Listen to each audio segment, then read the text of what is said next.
Welcome to the place where we learn about and learn from the leaders in our field who are powering creativity. I'm Aaron Dworkin, and this is Arts Engines.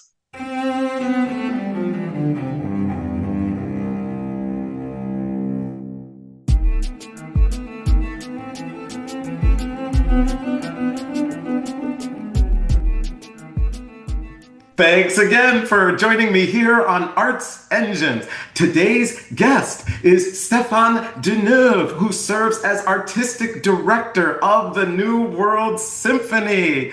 Stéphane, welcome to the show. Thank you. Bonjour. I'm pleasure to be with you. I am so excited to talk with you. Obviously, New World, one of our creative partners at Arts Engines, but also a wonderful partnership with Sphinx going through the years. I've had the opportunity to see your leadership and extraordinary artistry in so many ways for our field and for in front of so many and with so many orchestras. So it really is an honor to be able to talk with you and have you on the show.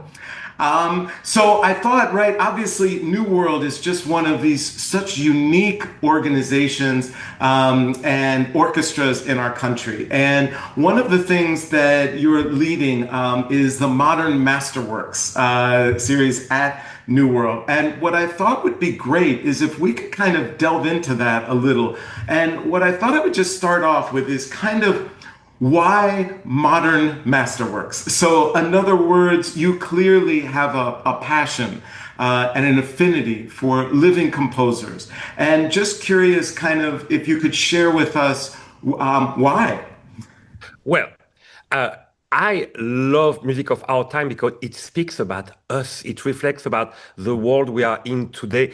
And some of those pieces will be the crème de la crème that can stand the test of time and become the classics of tomorrow. And so I think it's very important to identify and promote those rare pieces.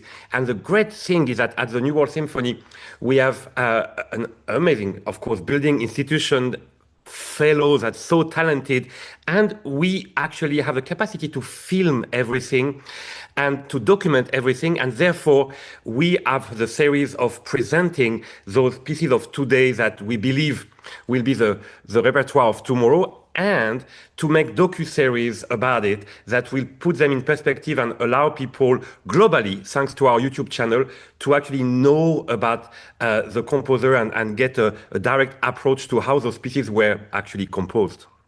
Absolutely. So this is so awesome and amazing. So, and I'm curious, and I'm sure there are those in our audience, right, who are looking and who are saying, okay, we want to try to curate. What are these works we should choose, etc.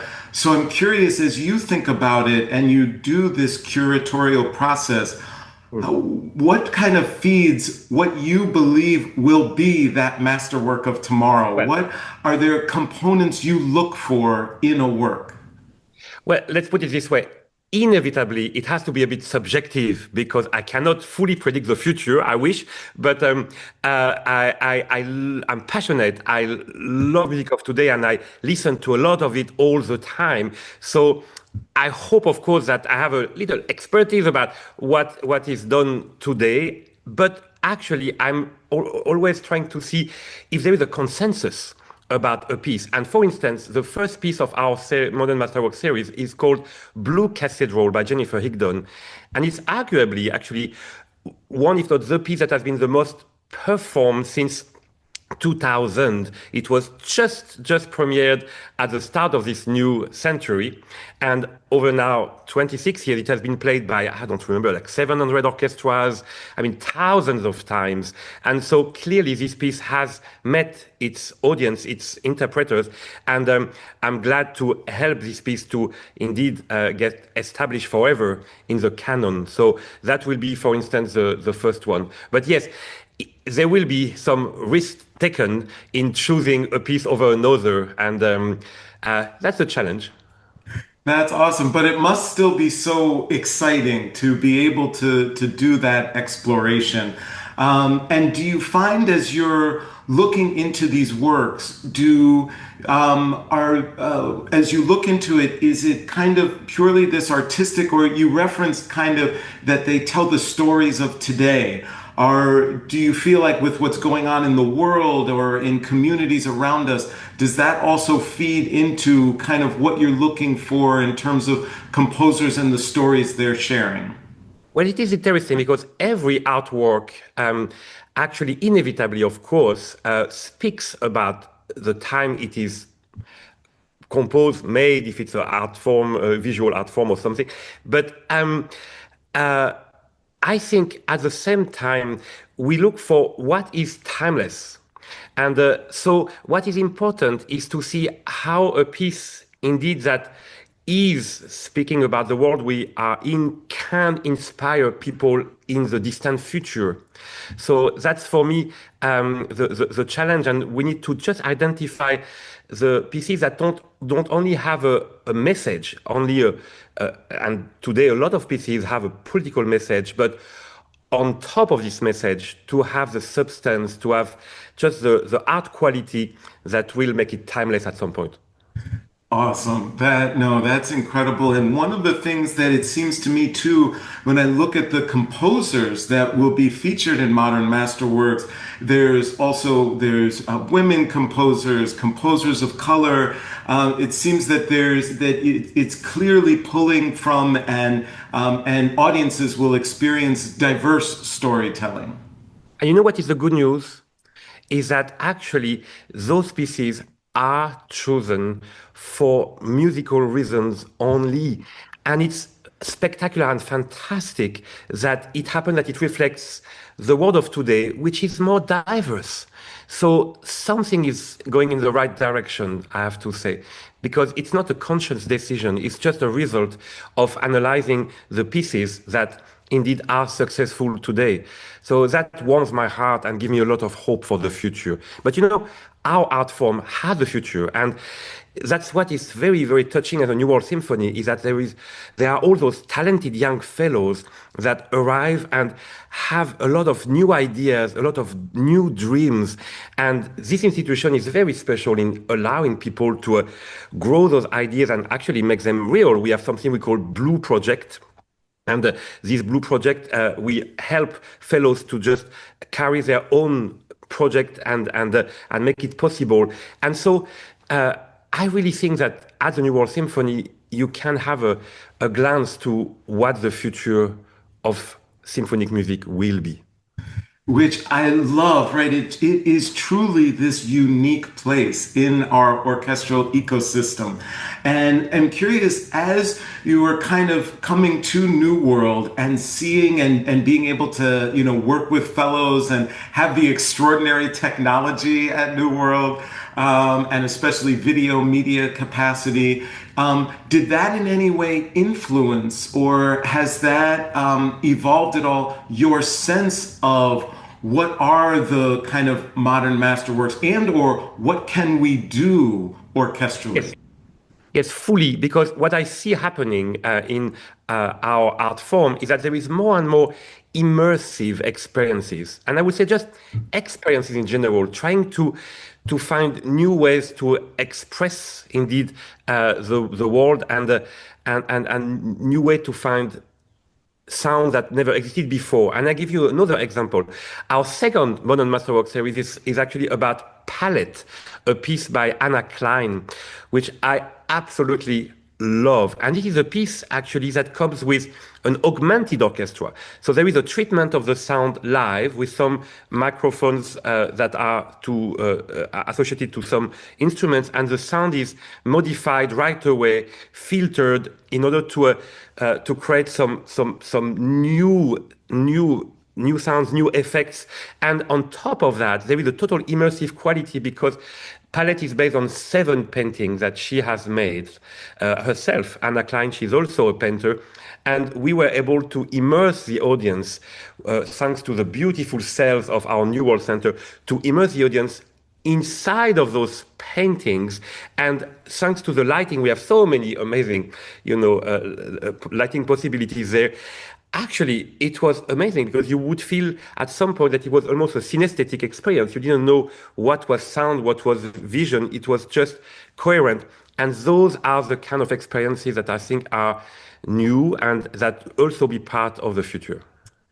That is amazing. And do you think, kind of, as much as is possible, if you were to project even just say 20 years from now, do you think that these kind of immersive experiences will kind of almost be integrated into what are considered masterworks, or do you think they'll be kind of some with or without? Do you any sense that you have if we were to try and project that far? Well, it is interesting because in history, you have a lot of moments where people try to reunite the arts. I would say opera is anyway a genre that reunite different art form, ballet.